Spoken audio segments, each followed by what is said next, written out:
welcome to the Monday evening.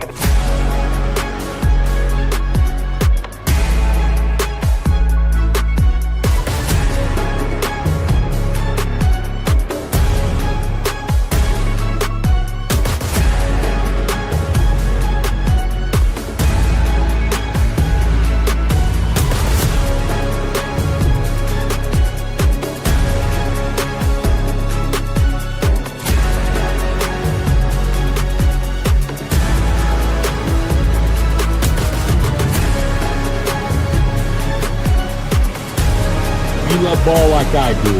After Dark's a must listen. It's where I go to get my hoops fix. This is Field of 68 After Dark.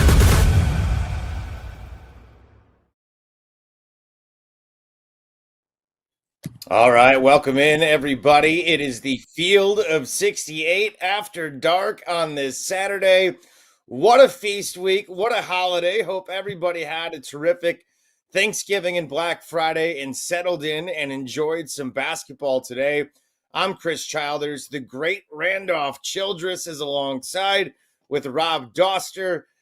Pleasure to be alongside both of you guys. There is a lot to get into. Busy day of basketball. We have the Oregon-Alabama game getting late as we speak. We'll get into that in just a little bit. But gentlemen, today we lost a legend. At 99 years young, Lou Carnesecca passed away, legendary coach at St. John's. When I think of Northeastern basketball, I think of Carnesecca. When I think of the Big East, I think of Carnesecca. Rob Dauster, a legend, lost today, but hell, 99 years, that's a pretty good race. Yeah, it's sad. He was one of the last relics of the Big East when it was the Big East, when it was at its very best. One of the, RC, I'm sure you remember this, one of the lasting images that I have of the Big East tournament when it was in its absolute heyday was when John Thompson III rolled out with the Carnesecca sweater on when they were playing in the Garden. And, I think it says a lot that he played or that he coached for 24 years and never had a single losing season. I think that it says a lot that St. John's named an arena after him. When you name an arena after a coach, I think it kind of signifies how good he was and what he stood for. And, it's I do think that I would love to see Rick Pitino, a man who is known for his impeccable style, honor Lou Carnesecca by wearing a sweater to St. John's next home game the next time that they play in Carnesecca Arena, the building that is his namesake.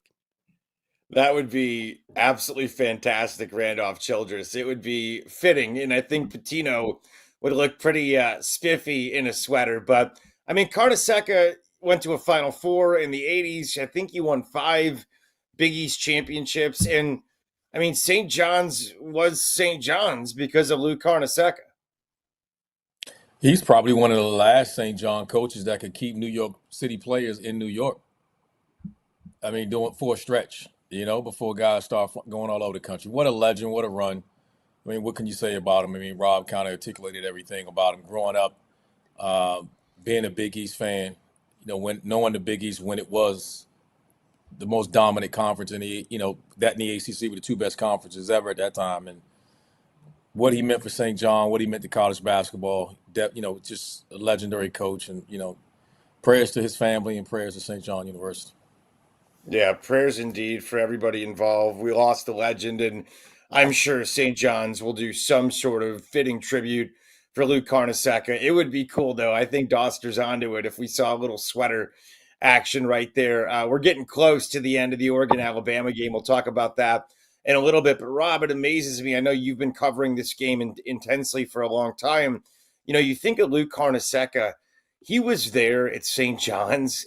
You think about the longevity. His first year was in 65. His final year was in 92. I mean, it's kind of crazy to think in modern times how quick we are to pull the trigger on guys after, one bad season. But that guy, he hung in there for decades in New York. Yeah, it was a different era of basketball then, right? It was where college basketball was the second greatest basketball league on the planet. And these days now everything it's portal, it's transfers, it's how quickly can I as a player get to this stop so I can get to the next stop and get to the NBA. It's as a coach, how quickly can I win here so I can get that next job and get that next pay bump and get that next extension and get more money. And he was there in a day and age, like he was a New York City kid that was coaching at New York City's college basketball program in the second most important sport in the United States of America. And it was a different era. It was a different time. And he was a perfect example of kind of what that meant for the sport, what that meant for New York City. I do think that the one thing that people don't really appreciate is when St. John's was rolling, like that building was as crazy as it is for Knicks games now, right? And it's with Rick Pitino back there, another New York City guy kind of in that mold. I hope that we get a chance to see St. John's in that the vein that it was when Lou Carnesecca was the coach there, because it was a different beast, man. When New York City fans, New York City hoop fans get behind a team, that they're behind a team. And it's really cool when it happens, because there's nothing like the Garden when it rocks. There's nothing like New York City when they're invested in their basketball program. It's the greatest basketball city. It really is. So when you have a team like St. John's that's rocking, and it would be ultimately for Rick Pitino a fitting tribute to Lou Carnesecca to bring it back to days of old. Oregon, Alabama going on as we speak. Let's get into it. It just went final. Oregon won 83-81. Yeah. 83-81 final score. Let's get some instant reaction on it. Big win for the Ducks. They stay undefeated. Alabama gets its second loss of the season. Randolph, that was a fun game, nip and tuck the entire way, but the Ducks finding a way to get it done. Listen, I don't think anybody's really surprised by the results. I mean, Alabama's taking on everybody. They're taking on whoever wants to work. They're ready to work, to play against them, compete. Credit to Oregon, man. They seem to be figuring it out. But I gotta say that the injury to Wrightsville just kind of dampens the mood. For what hopefully it isn't as bad as that looked. I mean, I don't know. Seeing the injury of it, I don't want to speculate, but I hope it's not what I think it is. And if that's it, then that's talented as Alabama is. You would he means a lot to that team, and I hope his season isn't done. I hope I'm wrong, just with what I saw. Well, fingers are crossed, and you're talking about for Alabama, Latrell Wrightsville, who didn't play a whole lot today because of that injury. He did finish with 10 points, 3 or 4 from the field. Tough loss, and we'll see in the aftermath what Nate Oates has to say about it. But a great win for the Oregon Ducks. Dana Altman and company win themselves a early season tournament feast week championship. They got some nice wins along the way this week, Rob, to feel confident about their body of work right now. Early on, they beat A&M this week. They beat San Diego State. And tonight, cap it off with a win against the top 10 Alabama team. Yeah, this Oregon team is no joke, man. Like, I think we all kind of believed that they were going to be good coming into the season.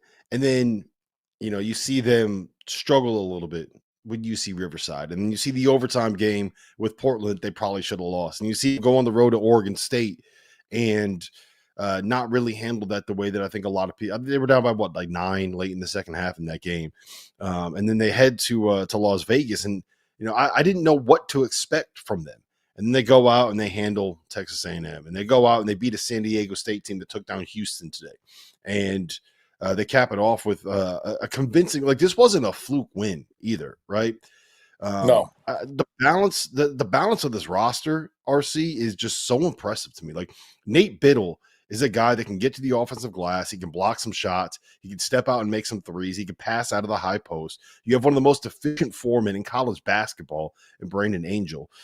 Jackson Shellstead is a guy I think we all thought was going to take a big step forward this year, and he's been fine. He hasn't been great. He wasn't very good today, but they got Keyshawn Bartholomew come off the bench and have 22. I think he hit 4 threes, right? He had a huge one in the second half after Alabama came all the way back and took the lead. They were up by 5. I think it was 67-62. And Bartholomew banged home a 3 that kind of stem the tide of that momentum. Supreme Cook coming off the bench, greatest name in college basketball. There's guards, there's depth, there's balance to their front court. There's different looks that they can give you out of the front court. And oh, by the way, they're coached by a guy that can figure it out with the best of them when it comes to the X's and O's. And I think this is probably the best Oregon team that they've had. I want to say since the Final Four team that had it was Peyton Pritchard at the point. I think Tyler Dorsey was on that team. Who was the kid that played? Dylan Brooks is on that team. The kid that played the 5 that ended up playing with the Warriors for a little bit. Blanking on his name in the moment, but I mean, this is a really, really good Oregon team that's going to push. I really do believe this. They're going to push Purdue at the top of the Big Ten. Which is I don't disagree with anything with that you said, Robin. I would even add Kwame Evans with his potential as a reserve guy coming off the bench to help those guys. Their matchup's a problem, as we know, when they get into that. Today they turned my Alabama overs, and that's something with the amount of handlers that Alabama has. I wasn't expecting that. So credit to Oregon. I still early. I tend not to overreact so much, but I've been impressed with them. I mean, we've seen something from these guys the last 3 games that kind of validates what we were thinking we saw, or we was expecting rather in the preseason. Yeah, look, I'll handle all of the overreaction for you if you want, Randolph. I really do. I was high on Oregon. I'm gonna be the level for reason. The reason right now. I'm gonna kind of balance the voice of reason on the show. You got voice of reason right now. Just tonight. Usually I'm not, but I think you got some stuff on your chest. Voice of reason. So I'll go ahead and let you get it off. Hey, Randolph is the one saying that they got to bring Ryan Day back for another year. You haven't given him enough of a chance. He's got to get his guys in again, right? I mean, look. There's veterans on this team. They got a pure point guard on this team, right? They got a 5-man that can step out and space it. I think that the other part of it is I do think Dana Altman's offense is a little bit different than what a lot of people are still kind of running, right? And Randolph, you can probably speak a little bit more to this than I can, but it's not something that I think a lot of teams are kind of used to seeing, right? Like I know Brad Underwood used to run it. He doesn't really run it anymore. We'll talk about this later in the show, but against Arkansas, he literally 51 times out of 72 possessions just put Big Z, Zvonimir Ivasic, in a high ball screen and said, "You guys can't stop us." And Coach Cal had no answers. We'll talk about that later. But I just, it's not something that a lot of teams are used to seeing and expecting. And when you have guys that know how to run it and skilled big guys that can play in it and point guards that can kind of make plays out of this offense, tough to stop, man. They got a versatile offensive attack because the versatility of their guys. I mean, even a big like Biddle, they have the ability to throw it inside to him when they want. When they want to play inverted, let TJ Bomba get downhill and use his physicality to space the flow with Biddle. So they can change in how they attack you. So essentially what they're doing is looking at your weakness, and they're going to attack you in your weakness, and not just to score, but just to get you chasing. And once they're doing that, it just opens up the floor for balanced scoring. And you topple that was that if they can turn you over like they did Alabama and get out in transition, then you're just opening up a can of worms for those guys that's just difficult to challenge, to stop. So credit to these guys. We'll see what happens as they go forward. Again, I'm gonna be the voice of reason tonight, man. I'm not overreacting, but we do learn a lot about the teams early in the year when they come through events like this, because you can draw upon that experience, as you get later in the conference play, in the conference tournament. But hell of a start by Oregon. What can you say? I guess that's the biggest thing. And we're talking about Oregon's win over Alabama, 83-81. Chris Childers with Rob Dauster and the great Randolph Childress. And at some point, they tell me Jeff Goodman is lurking. He was at the arena tonight. He's always Vegas. Lurking. He's lurking. We saw him lurking earlier. So at some point, we'll see his goofy face on camera talk about tonight's game. But the question is, we have these tournaments. They're great theater. They're great drama. It's been a lot of fun. A lot of people are home from work, so they can watch this, home from school. They can really kind of, what I love about it, you can kind of cram session early on and kind of see, who's what and what's going on. And it's a great experience for the fan. From your experience, Rob, covering the sport, what if coaches said, like, for example, tonight, what would Nate Oates say he learned about his team this week being in Vegas? And on the other end of it, what did Dana Altman learn? Are these valuable experiences that apply the rest of the year? or are they just one-off, make some money, get some TV revenue kind of things? Well, I think Dana Altman figured out that, you know what, they're going to have a target on their back for the rest of the season, right? Like people, there's no sneaking up on anybody if you're Oregon now. Like No. people know you're coming. Like you're one of the big boys in that league, right? For me, like if I'm Alabama right now and I'm Nate Oates and I look at the last 6 games that I played, McNeese State, Purdue on the road, Illinois in Birmingham, and then Houston, Rutgers, and Oregon on neutrals, coming out of that 4-2, like is not that's pretty good. You know, you lost the true road game in maybe the toughest environment in college basketball right now to play in. You lost to a good Oregon team on a neutral court. That was your 3rd game in 5 days after I think it was 6 straight days in Las Vegas. They haven't played a home game since November 11th. It's been 19 days since they actually played a true home game in Coleman Coliseum, and they're not going to play one until you get to Saturday, December 14th. Their next game is on the road at North Carolina. He challenged his team. I think they figured out like we can't turn the ball over and we have to make threes or we're not going to win basketball games, right? I think he put some young guys in situations where they kind of got thrown into the fire, right? LeBaron Filan, for example, is a guy that got thrown into the fire, and he's been a little bit up and down. He was really good again today.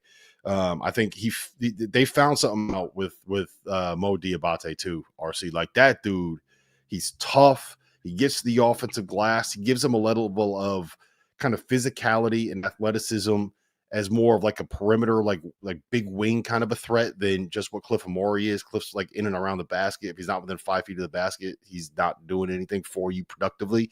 I think they learned a lot. Plus, Jaron Stevenson finally made a shot. How about that? He started 0 for 18, then hit 5 threes in a row. I think that might be my favorite stat in college basketball right now.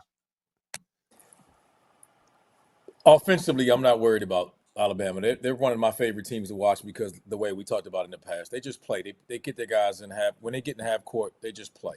They just know how to play. I thought they were a little off tonight. Guys were fundamentally making mistakes, jumping, passing, not reading and reacting enough. I think some of that is fatigue. Like you said, Rob, they've been all over the place, traveling, playing, hadn't been home in a while. The talent level there, they're talented, they're deep, they can overcome injuries or issues. But again, injuries are something totally different, particularly to a guy when you're breaking in so many young guys. Having an injury like right tool, it's concerning to see how. Let's just hope. I don't want to overreact because I don't know anything. We hadn't heard anything, but it just didn't look good. So let's hope he comes back. If he doesn't, health is the only thing I have about those guys. The one thing I would say concerns me about Bama though was that the inability to guard the ball, and we was expecting the defensive end of the floor with Clifford Amore on there being a lot better than what it's been. Like they're just allowing him to get to the cup. He's challenging shots, and when he comes over, nobody's cracking down boxing out that opposite big. So stopping the ball a little bit more. I mean, at the point of attack is probably something they got to emphasize a little bit more. You know what I thought we would see more, Randolph? When you have a rim protector like that, it lets you gamble on the perimeter. They have some length and athleticism on their perimeter, and they are forcing turnovers on 14% of their possessions. That I thought that would be closer to 20, and what that would mean is you get more, pick six layups, right? You get 4 to 6 to 8 points just out of getting a steal and going one on none, get an uncontested layup. Are you worried about Sears? I mean, you're the scorer, you're the shooter, you understand that kind of mindset. I just want to go through this, right? The 3 biggest games that they've played, Mark Sears, 5 for 15, 1 for 6 from 3 at Purdue. 0 for 5 from the floor, pulled himself out of the game against Illinois. They ended up winning that game. 4 for 13 against Houston. He was 3 for 14 tonight, 1 for 11 from 3. It's more than just a trend now. Like this is like a 3-week thing where he's been kind of mired in this slump. He's your All-American.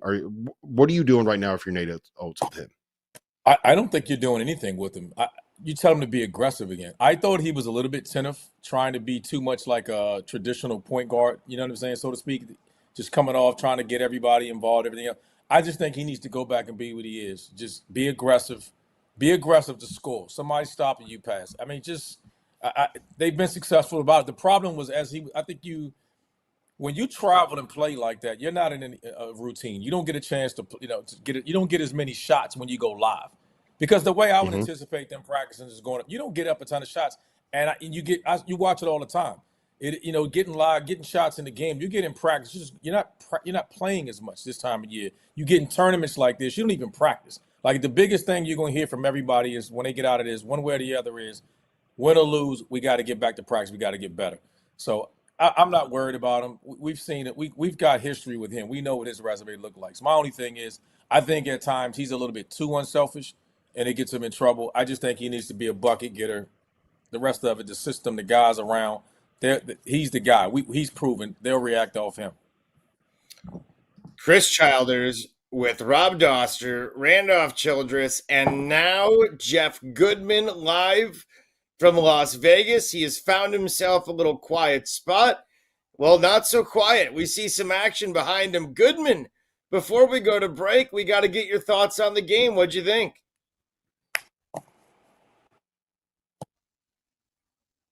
His mic is not on. You are muted. Turn your mic on, Jeff. I remember my first day. Yeah, I remember my first day. He's out of here. Did you see how angry he got? Hey, Rob, I thought he was coming on to get on me about Penny or something like that. I was like, oh. He was fired up for it, I'll tell you that. He was ready.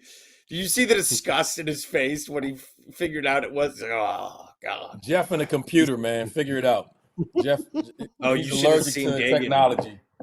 Dagan trying to coach him up earlier was a event in itself. Well, let's talk about another big game tonight. We had Houston lost again. They started the week, guys, number 6 in the AP poll. They lost 2 of their last 3, got beat today by 3, 73-70 at the hands of San Diego State. They're now 4-3, so only a game over 500. They lost to Auburn as well earlier on in the season, which, no shame, Auburn's damn good.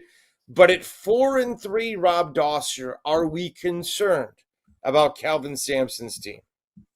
I'm starting to get there, right? And I don't think it's anything with any of the individual results. Losing to Auburn, who looks like the best team in college basketball right now, no shame in that. It was a 5-point game. You had to Todd Pettiford go nuts. It is what it is. Things happen, right? You lost to Alabama in an overtime game that could have gone either way. I'm not concerned about that too much. You lost to San Diego State in an overtime game. I'm not too concerned with that. Here's where I am a little bit worried, right? Milos Uzan, I don't think, is coming in as a guy that can replace Jamal Shed.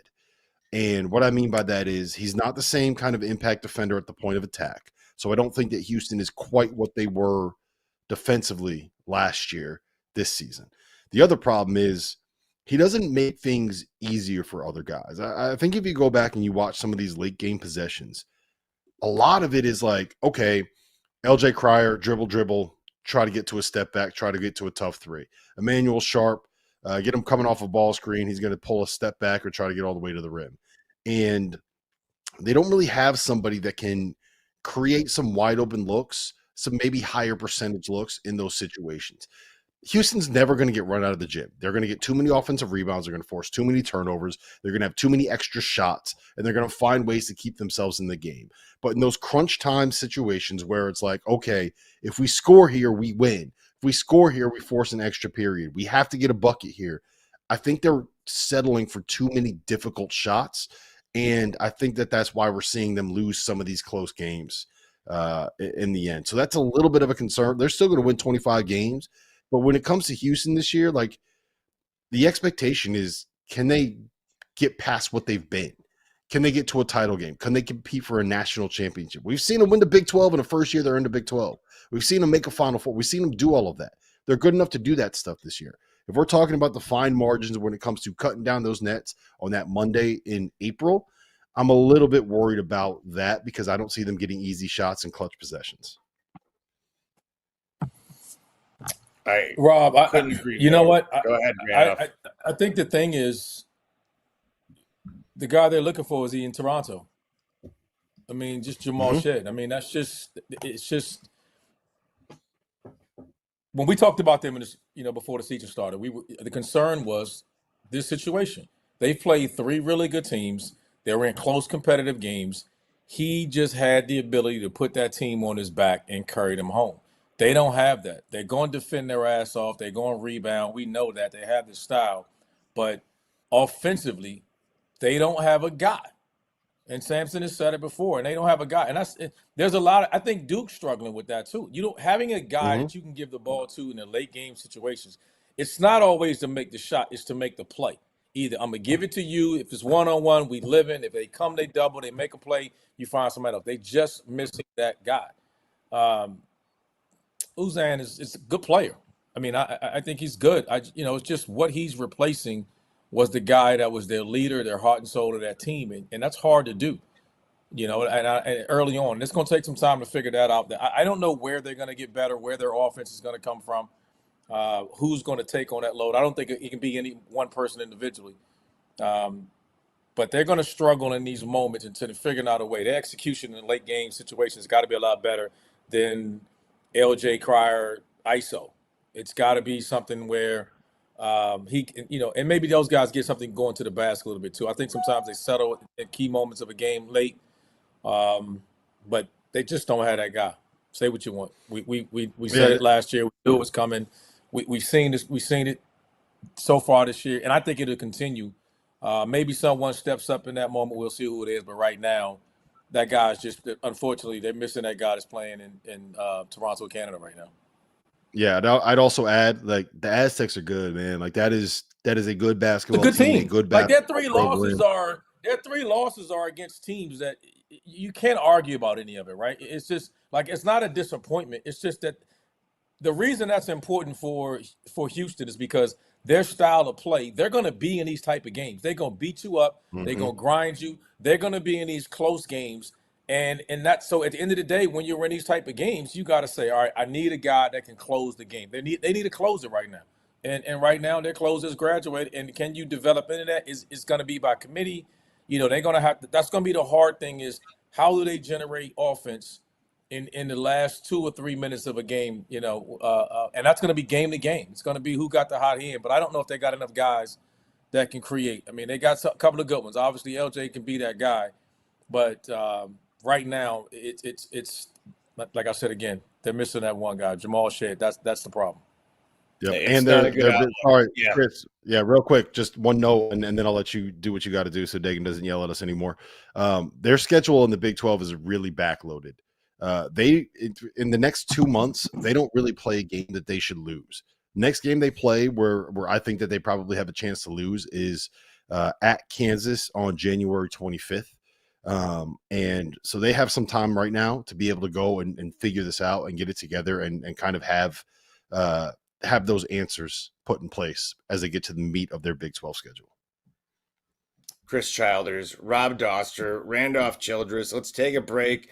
We'll come back. We'll focus on the team that calls Omaha home. They won today, Creighton, without Ryan Kalkbrenner. What does it mean? We'll talk about it next right here on the Field of 68 After Dark. If you haven't heard by now, we have partnered with BetMGM for the season. We'll be using BetMGM lines to make all of our picks, and we'll have special offers for the listeners and the viewers. Download the BetMGM app and sign up using the bonus code FIELD. Deposit at least $10 and place your first wager on any game, and you'll receive up to $1,500 in bonus bets. Go download the BetMGM app and use the code FIELD today.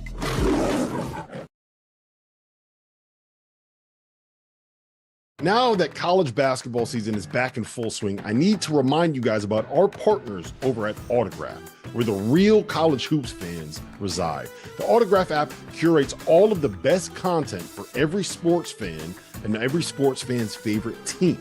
Podcasts, blogs, analysis. It's all there without the nonsense from the talking heads that don't actually watch the games. And there's a bonus. Consuming content on the Autograph app earns you coins that can be redeemed for rewards for things like no-fee tickets or signed jerseys from your favorite players. There are a couple new features in the app that I need to let you guys know about as well. Autograph Replay gives you a quick-hitting summary of the previous day's news so you can keep track of all the important things going on with your favorite teams. And Autograph Rooms allows you to chat in real time with the true voices of fandom within your team's community. So go to the link in the description or scan that QR code on your screen and download the Autograph app. All right, we're back here, Field of 68 After Dark on a Saturday. If you're a college sports fan, this was a pretty good day. We had a lot of basketball, a lot of football, a lot of stuff to keep you happy on a local campus near you, and a lot of other places. Vegas, we had a lot of neutral court tournaments going on as well. So just a good time to be a college sports fan during the Thanksgiving weekend. Let's talk more about some of the action. The headliner today was the Oregon-Alabama game, but we had some other big action throughout the day, including Creighton with a win over Notre Dame, 80-76. They had lost 3 in a row, including games to Nebraska, San Diego State, and Texas A&M. They get back on the winning side of things tonight with an 80-76 win. They do it without Ryan Kalkbrenner. Next up for them is number 1 Kansas.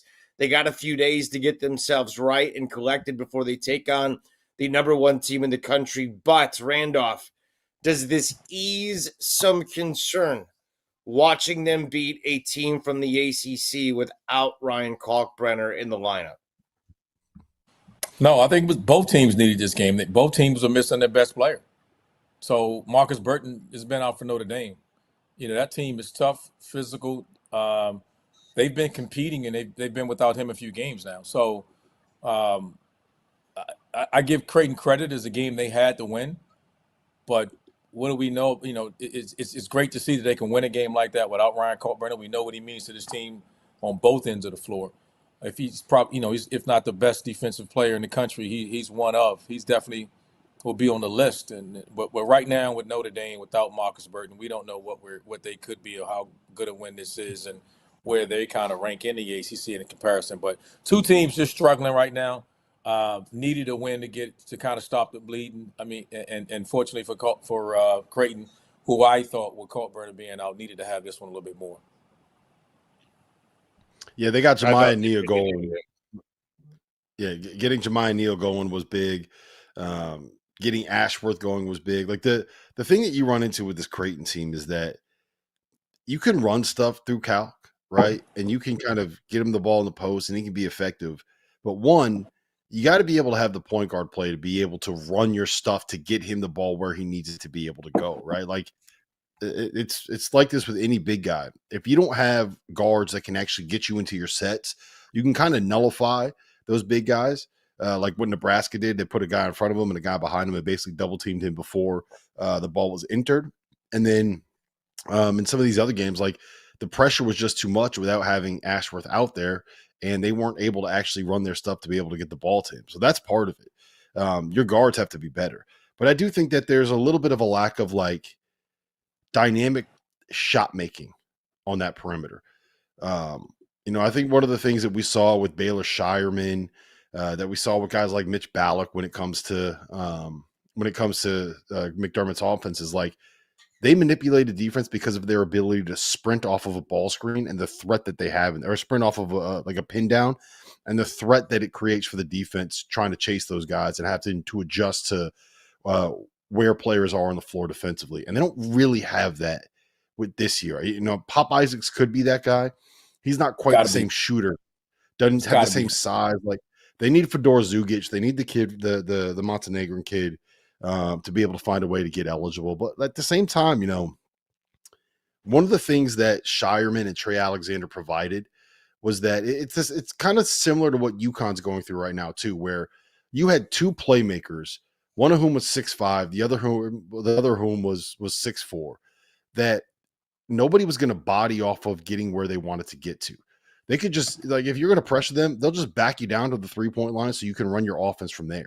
Stephen Ashworth is a talented dude. Stephen Ashworth is also probably 6'1", 160 pounds on a good day. It's easier to get him to force him to have to run offense from 40 feet away from the basket than it was for Trey Alexander or Baylor Shireman. And also, at the end of a clock, like you run all your stuff and you're not getting anything, you got two NBA players out there that can go out there and go make a play for you out of nothing. You don't have that this year. It's just it's a different team. It's a different setup, and it's going to take them a little time to kind of figure that part out. I think, Rob, those are the issues we're having right now with among the best teams in college basketball. When you go down the list, when we start evaluating these top teams, and we'll get to a few that's probably, it's not everyone, but a lot of these teams are missing, like, who's the guy?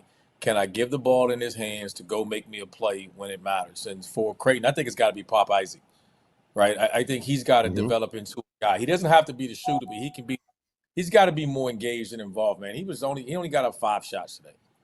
I know Jemiah Neal had it going, but he just seems to be a little bit more aggressive, right? I mean, he just makes shots. But Pop Isaac has the ability to be a more involved, more of a creator in this offense when things break down, coming off making a play. Let's see if he can continue to develop into that. It takes some time when you transition into something new. You know, I think some of these guys transition. When you get into a team like this, you're just trying to fit in. At some point, just be you and then make the adjustments around, and they'll get to that point. But they ain't doing none of that unless Ryan Colburn is there. Like, if he's not there, then they're not winning a ton without him. He's just what he makes up for. He makes up for so many mistakes. That's your erasure. If he isn't in there, there's no rim protection in the sense. It's just his presence alone, his size, what he brings to that team. I do think the guards, you got to get some consistent production out of his backcourt, some more shot creativity off the bounce for Creighton. But like I said, they got to figure that out. There's plenty enough time and there's enough talent on this team to do it. Mm-hmm. I feel like that's been a reoccurring trend throughout the show, is just, guys stepping up and being that guy when you need a basket at the end, when, there's a game on the line, you need somebody to come through. So let me ask you this, Randolph, as a guy who played this game at the highest of levels. Some teams absolutely know who that guy is, and there might be other teams like you've talked about. Who is it?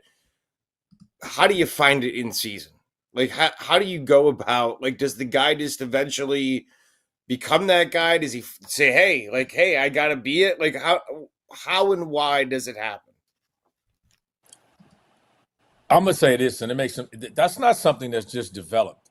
You either want it or you don't.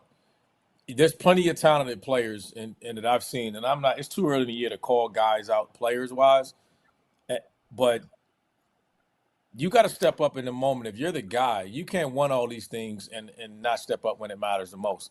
Can you create a shot for yourself? Can you create a shot for a teammate?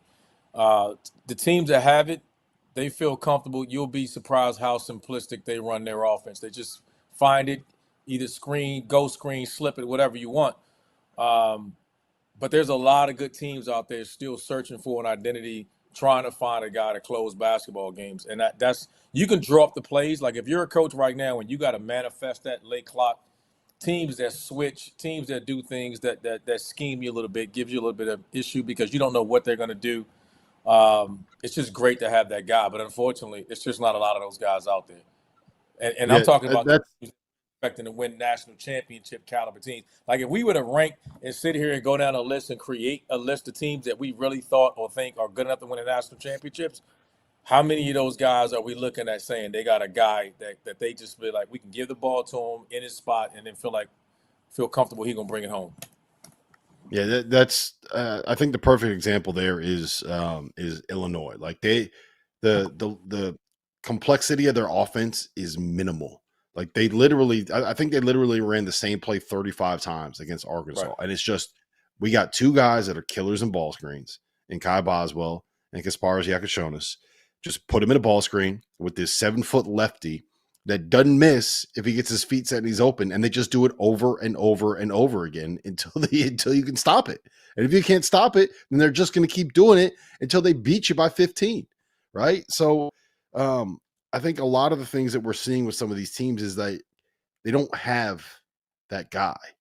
And if you go back and you kind of look at some of the portal and some of the guys that were available, like, we thought there were a lot of really good point guards available. Maybe there was a reason why some of the point guards that we thought were good actually were in the portal and available, if that makes sense.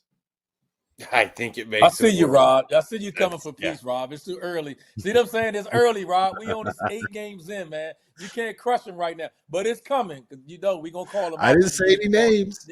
No. You're right. It's still early. But I'm going to tell some of y'all, when it get past Christmas, and they get in the conference play, some of y'all Come for quote those unquote necks. dudes, point guards, and gonna step up. Because now, Rob, we can't take it easy on everybody now. This ain't amateurism no more. This semi-pro basketball. You getting the check, Hey, we gonna talk about you. So you getting hey, paid, we if you gonna make talk about it. Some of if you y'all make over more money Christmas than I, break, you better get through the finals and get your ass ready to play some basketball. That's what some of y'all better do. 2-a-day practices. We gonna see over this Christmas break coming up. You get 2-a-days. Some of y'all better step y'all ass up because it's we gonna have to talk about you come January now. The gloves coming off, all Well, that. Well, we got transfers and got a new team. Shut up, everybody got that. Oh, I've been struggling with my shot. Take better shots. I don't want to hear that shit. Like, let's go. What we got? well, Shit. I'm tired of he's these fired excuses, up. Rob. He's fired up I'm on tired of Saturday hearing night, these excuses, Rob. early into Sunday morning, no question.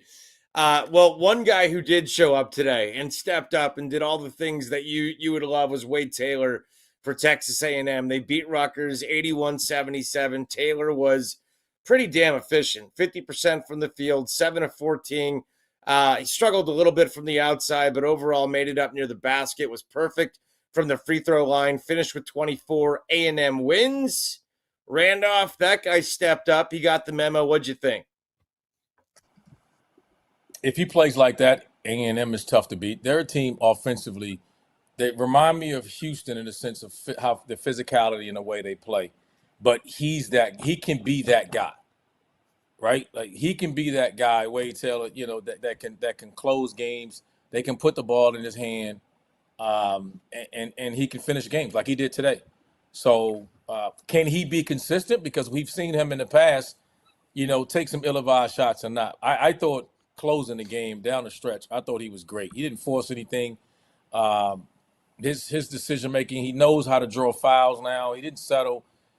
Took the right shots, I thought, and sometimes I thought he could take a lot of bad contested shots. Credit to him, man. Wade Taylor was the biggest difference, I think, in this game of bringing it home for the Aggies, and they're going to need him to be a closer. We just finished talking about guys that teams needing a guy that's unafraid of that moment. He's a guy that he may not make the shot, he may not make the play, but he sure as hell ain't afraid. And you want the ball in the guy's hands like that. You get him in a game-winning situation. I think you feel comfortable with his confidence that he'll at least get a shot off. Yeah, and I will say, he's not afraid of the moment. Like sometimes No. you wish he was a little more afraid of the Yeah. moment. You Like, wanted like Bob, wait, it's a lot easier what is to that, inflate the man? balloon than put air in it. You know what I'm saying? Like it's a hell of a lot harder to blow the damn balloon up. Unless give me a guy like that, I can work with him. Yeah, I this might sound weird, but I think one of the best things that Buzz could have done for Wade Taylor was go out and get him another guy that's kind of like him, right? Like I think what you ran into a little bit last year was that Wade Taylor felt like he had to do everything himself. Right. And if he wasn't out there doing it, there was no chance for Texas A&M to win. And like Zurich Phelps, the transfer from SMU, like he can go. Like he can get you 20, he can get you 25 if you need it. He can also go 1 for 13 with the best of them, right? But I think the importance is that Wade Taylor knows there's another guy on the floor that can go out and create, so he can be a little bit more playing within himself, Wade, that is, and knowing that there's someone else out there to kind of alleviate some of that offensive burden on him. And I think that we've seen him be a little bit more efficient as a result, if that makes sense. I think it makes absolute perfect sense, and A&M is going to be a pretty good team to deal with in the SEC because of it. Let's take a break. We'll come back. It's Feast Week. It's Thanksgiving week. We're about at the end of it. All these great tournaments are wrapping up. Let's get into some early season Saturday superlatives when we come back right here on Field of 68 After Dark.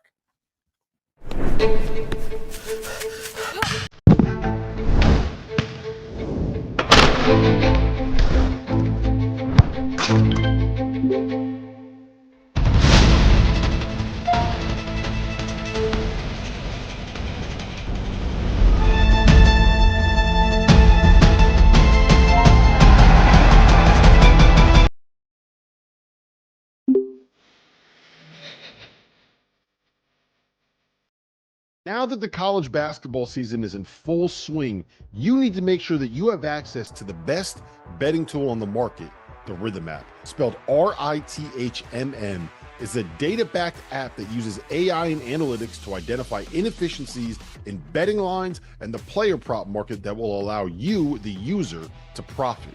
You can create customized, analytics-driven betting models tailored to your personal preferences as a bettor.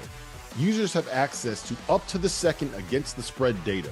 And if you're like me and you understand pictures better than numbers on a screen, Rhythm's internal trend analysis provides you with the kind of graphs that will allow you to evaluate past results and project future performance in a visual way. Every Division I college basketball team is included in the Rhythm's metrics. Free subscribers to the Field of 68 Daily will get 25% off for a Rhythm subscription. Use the QR code on the screen to sign up or download at the link in the description. All right, back here, Field of 68 After Dark. It has been a fun Thanksgiving weekend. Hope everybody enjoyed all these tournaments, lots of basketball, and we learned some stuff. You know, we got to see some of these teams out of conference against other good teams, resume building games, and I think, you know, we got a nice little look at some of these teams, a little barometer, if you will, as we get closer to Christmas time, as we get closer to the meat and potatoes of the season and conference play, certainly starting pretty soon. Let's get into some superlatives. We've had now a couple of weeks to get our feet wet and really get a taste of everything going on in college basketball. I heard Rob say it earlier when it comes to just who's the best team in college basketball as we sit on November 30th. I think I would agree with what he said, with it being Auburn. They're playing really well. Johni Broom's been off the charts. I think he's as good as any player in college basketball so far, and they just look like they're having fun. I think it's Auburn right now. I think they're playing in the state of Alabama. Is going to be fun to watch how that develops moving forward. But Rob Dauster, the best team as of this date is whom? It's Auburn, right? I don't really think it's arguable. I cannot wait for their trip to Duke on Wednesday night. That is going to be an unbelievable game in an unbelievable environment. And I think that they're going to go into Cameron and they're going to win that basketball game. Johni Broom's been unbelievable. Like, we knew he was good. I think everybody had him as either, like, if he wasn't a first team All-American, you had him as like the first guy on your second team because it was him and Kalkbrenner and Hunter Dickinson, and you can't put three centers on your first team All-America. You just can't do it. It's not allowed. It's illegal. You get arrested if you do it. The FBI will come knocking on your door. But I think it's not just him, right? It's the amount of length and athleticism they have on their perimeter. It is what they can do to you defensively. It is the fact that they have like three different guards in their backcourt that can handle the point, that can give you different looks. It's the fact that Chad Baker-Mazara looks like the goofiest, most uncoordinated player in the history of college basketball. And oh, by the way, he's hitting 28-foot step backs and then talking shit in your face after it. Love that dude. Love everything about this Auburn program. I think the thing that's been the most impressive to me is, like, they are so good at two things. One, they don't let you get threes off, right? They run you off the three-point line because of their length and athleticism. And two, their ball pressure means that, and the way they can switch, you can't run anything against them. Like, everything is one-on-one. They force you to try to beat them one-on-one. And they got like 17 guys that are 6'8" and switchable and athletic. It's ridiculous. I don't know how you argue anything against that. I give them all the credit in the world. That was a loaded Maui field. They came out, they won it. Rob, I got nothing to add to it. I think they got it all. They got depth. I mean, Dylan Caldwell coming off the bench, just productive, playing hard, knows what he's doing. It's shot making is always an issue with them when you surround yourself with a guy like Johni Broom. He's going to draw attention one-on-one. He's kicking everybody's ass right now. But can you consistently get, like it always been the last couple of years for Auburn, the consistency with their backcourt? Like, that's going to be the thing that we're going to talk about, whether they're in San Antonio or not. They got everything else that you can ask for. Right now, I don't know if anybody is playing better than the Auburn Tigers on both sides of the basketball. No, and Johni Broom is absolutely kicking ass, and it's impressive to watch anytime he takes the court in the low post. So we kind of unanimous on Auburn being the best team, even though Kansas is saying, hey, look at me. What about the most surprising? I'm going to go with somebody that's a little bit, out there, and you probably didn't think about it, but I'm going to go with DePaul at 7-0. I'm kind of shocked at how smooth they've been. That is a team with Isaiah Rivera, who I know they haven't played anybody, but they look so much cleaner as a program. So Chris Holtman, I see you, and I'm going to go DePaul basketball. I love it. I love Holt, man. I love seeing him have some success there. It's hey, look, the Big East needs every damn win that they can get right now. They need it badly. For me, the most surprising team has been Wisconsin, and I did not think that I had basically no expectations for Wisconsin. I was like, yeah, maybe they got a chance to get to the tournament if I squint my eyes and I can see it a little bit. They got NIL issues. There's reasons why Chucky Hepburn is at Louisville right now and not at Wisconsin, and I think it has a lot to do with the paychecks that he was going to be able to go out there and get. But John Tonji's been awesome. Stephen Crowell's been really good. John Blackwell took a step forward this season. They're getting up and down the floor. They're scoring. I did not have Wisconsin turning into an offensive juggernaut in my playbook for 2024. But here we are, man. They won the whatever that event was that Matt McCall was broadcasting at the Greenbrier something or other. By the way, there was a bulldog sitting on a throne in the corner of that gym. Like, that was everything I love about NTEs. Like, it's just like the most random assortment of people in that crowd. And oh, by the way, we have 2 top 25 teams out here going to war on this court. I'm gonna keep it short and sweet. I actually had 2. You guys had choices that they were contemplating those 2 teams, but I'm gonna go Oklahoma and Pittsburgh. Mm-hmm. I think it's 2 teams that you weren't sure how good either of them was going to be, and I don't think anybody had Oklahoma winning, beating Providence, then beating Arizona, and then beating Louisville. And credit to those guys. I look forward to seeing those guys this week too. So Oklahoma and then Pittsburgh. Nobody expected much out of Pittsburgh, and you can make an argument that You did. the most. Hey, you did. I'll give you credit. You did. You saw Jalen Lowe and Ishmael Leggett coming, man. Yeah, I'm a big fan of those guys. They're getting it done. And right now with the ACC struggling early, Pitt's been probably the most consistent team. Obviously, we know Duke's talented in the schedule that they played. And that Auburn game coming up this week is going to be massive. That SEC challenge, it means a lot. It's going to show a lot. And right now, the ACC is taking a lot of hits coming into this, and it hadn't been the best November. So we're going to see how the ACC responds with this challenge, because I think they're going to do better than people think. All right, it's our Saturday Superlatives. We've talked about the best team, the most surprising. How about the most disappointing up to this point? I think a good candidate would be a team we've talked about today in Houston, who's sitting there just one game over 500. They don't have a Jamal Shed kind of player. They don't have that guy that's going to go take over to win a game. Maybe a bit concerning, a touch over 500. So I think I might stick with them. But that's a team that entered the week number 6. But Randolph, who are you going to go with as your most disappointing team so far? I'm not gonna bother Houston too much, because I think they lost to 3 really good teams, right? So I'm not. Do they have Shed? No. I'm going to go with Jeff Goodman, Arizona Wildcats. I know if Jeff wants me to go Indiana, but I ain't going to Indiana. I'm going to say it's Wildcats, who are top 10 in the country right now. They got some question marks, some things they got to get back to Arizona and figure out. So that'll be the team that I'm shocked the most with and disappointed with so far. Are you guys trolling me right now? Are you really going to make me be the one to say this guy? It's UConn. Like, it is obviously UConn. Yes. UConn is the most disappointing team in college basketball, right? They got issues at the point. They got issues at the 5. They got issues defending. They got issues with their coach losing his mind on the sideline. I was going to say they got issues on the bench. He's nuts. Their trainers running their mouth to the coaches and getting technical fouls. Like, there's a lot going on over there. What I will say is this: I think some of those issues are really fixable, and I think what happened in Maui is that you had 3 games in 3 days. Memphis kind of exposed what those issues were. I think UConn.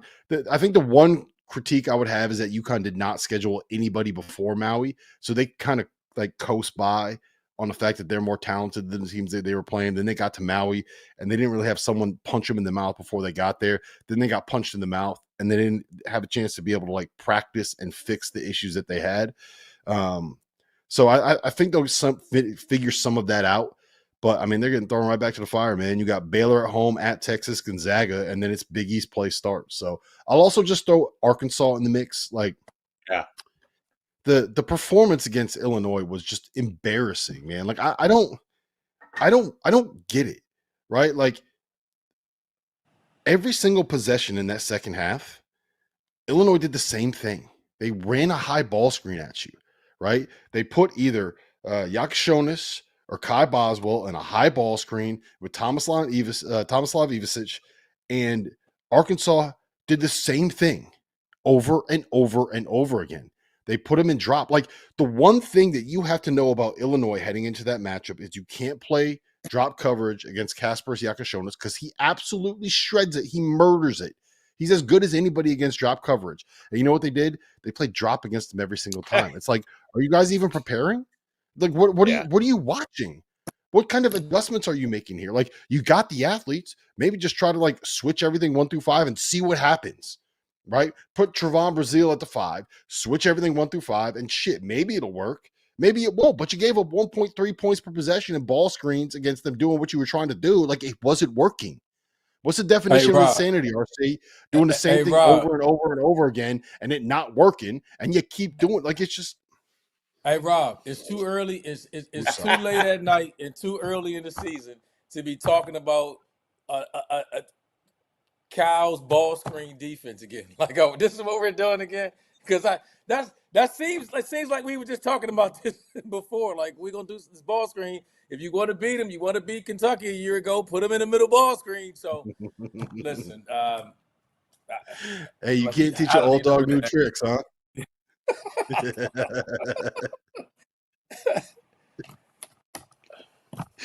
Sorry, Childress. Go ahead, man. No. Go ahead. I got nothing. I think he's frozen. I think we lost Chris. Listen, Randolph. All right, so me and you, I'm taking over hosting duties here. I'm taking it over. All right, the best player in college. We're going to superlatives, individual superlatives. Best player in college basketball. Cam Jones. Cam Jones. I like it. That's gonna be my Janai Broom. Okay, I'm going Janai Broom. I love Cam. Look, I love Cam Jones. I love Cam Jones. I think, but I say that to say, I think Auburn's the better team, right? And I think as good as Johnny Broom is, I think the talent surrounding him and that team, they're just so good. I think Cam has just a little bit more responsibility and has to produce at a high level if Marquette is to win games. I think Auburn's good enough to withstand a game when Johnny Broom struggles, and I don't know if Marquette can with Cam Jones. So what I would say is, and I think we got Childress. You back? You were frozen for a minute. I'm here. You back? Yeah, I'm here. Yeah, he's back. There we go.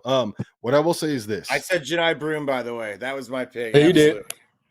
Yeah, I think I have Janai Broom as the best player. I would go with Cam Jones as my breakout star because I think the step forward that he's taken, going from being like a guy that was a scorer where people had questions about, like, can he actually run a team, to being like, if we're talking about National Player of the Year right now, it's Janai Broom and Cam Jones. I'm like, those are the two dudes. He took a huge leap this season, and I don't think enough people appreciate it.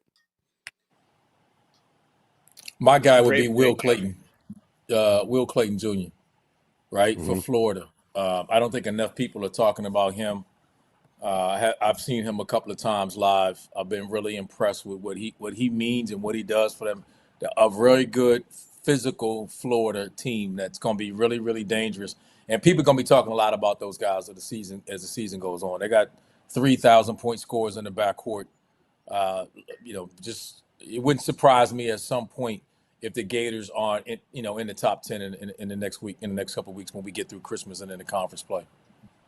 They should be, man. Watching Tennessee play this year, I've been really impressed with Chaz Lanier and the Vols. And, they needed a scorer to step up without Dalton Connect. And Lanier has been that guy, and they've been fantastic on defense. So I think he would be my breakout. Final thing. Who has been that guy we haven't seen come out of the shell yet? He's good. He's got a chance to be a star, but been a little bit slow early. Who's that guy for you, Rob? For me, it was Kadari Richmond. I think that we all kind of circled St. John's as a potential Big East title challenger, a potential second weekend, maybe Elite Eight, maybe Final Four kind of a team.